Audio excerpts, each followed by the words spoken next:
South Africa produces in excess of 255 million tons of coal, 2011 estimate, and consumes almost three-quarters of that domestically. Around 77% of South Africa's energy needs are directly derived from coal, and 92% of coal consumed on the African continent is produced in South Africa. The use of coal in South Africa dates back to the Iron Age, 300–1880 AD, when charcoal was used to melt iron and copper. But large-scale exploitation of coal did not occur until the mid-19th century. Geology. The largest coal deposits in South Africa are to be found in the ECCA deposits, a stratum of the Karoo supergroup, dating from the Permian period, between 280 and 250 Ma. The ECCA group is extensive, covering around two-thirds of South Africa, much of it covered by slightly younger rocks, see diagram on the left. Only the northern and northeastern portion of these ECCA deposits is coal-bearing, but it nevertheless contains more than a third of all coal reserves in the southern hemisphere. Notable coalfields are: economic impact. South Africa is one of the 7 largest coal-producing and one of the top 5 coal-exporting countries in the world. More than a quarter of coal mined in South Africa is exported, most of which leaves the country via Richards Bay. Coal is South Africa's third largest source of foreign exchange, platinum being the largest and gold second. Around 15% of the country's GDP, 2000 estimate, is spent on energy, and 77% of that is derived from coal.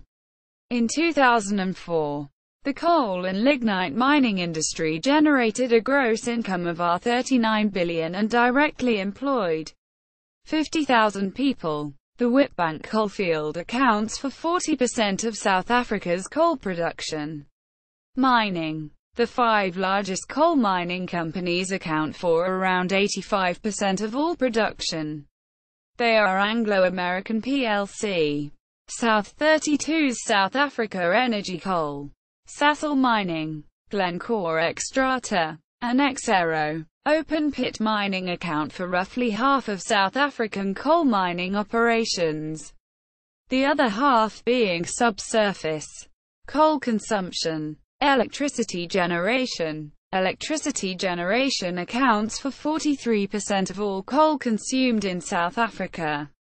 1997 estimate. Many of the country's coal-fired power stations are located in close proximity to a coal mine and is supplied with fuel directly from the mine.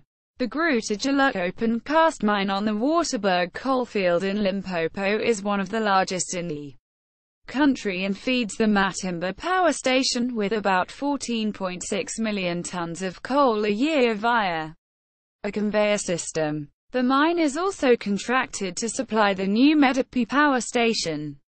Liquid fuel. Around 35% of liquid fuel used in South Africa is derived from coal mined by Sasol Mining at the Secunda CTL plants. Household use. In 1995, around 1 million lower-income households in South Africa depended on coal as their primary energy source for cooking, lighting and heating. This number has been decreasing steadily during the first decade of the 21st century due to the expansion of electricity supply to lower-income households and rural regions. Environmental impact. Environmentalists in South Africa and abroad have criticized the decision of the World Bank's approval for a $3.75 billion loan to build the world's 4th largest coal-fired power in South Africa. The plant will increase the demand for coal mining and production. Protesters are urging the bank to stop supporting the development of coal plants and other large emitters of greenhouse gas and polluting operations from coal mining. Usage of coal and liquid fuel derived from coal accounts for around 86% of the 113 million tons of carbon dioxide emissions South Africa produces annually. 2006 estimate, and represents around 40% of Africa's total coal-derived CO2 emissions. The largest contributor to coal-derived air pollution is household coal usage, 65%, followed by industry, 30%, and electricity generation, 5%. Some coal mines have been abandoned by their owners, mainly due to companies ceasing to exist. Many of these mines, such as the Transvaal and Delagoa Bay collieries, T&DB, outside Witbank, have not been rehabilitated prior to being abandoned and are a major source of water and air pollution. It is estimated that cleanup and rehabilitation of the T&DB collieries will cost around $100 million. Coal seam fires were common, but controlled, at T&DB collieries during the mine's operation. But the fires have been left to burn out of control since the mine was closed in 1953. To the extent that in 1995 flames could be seen above ground. See also: coal mining, list of coalfields, citations, bibliography. Thomas Schluter and Martin H. Trauth. 2006. Geological Atlas of Africa, with notes on stratigraphy, tectonics, economic geology, geohazards and geosites of each country. Berkhauser. ISBN 9783540-29144-2.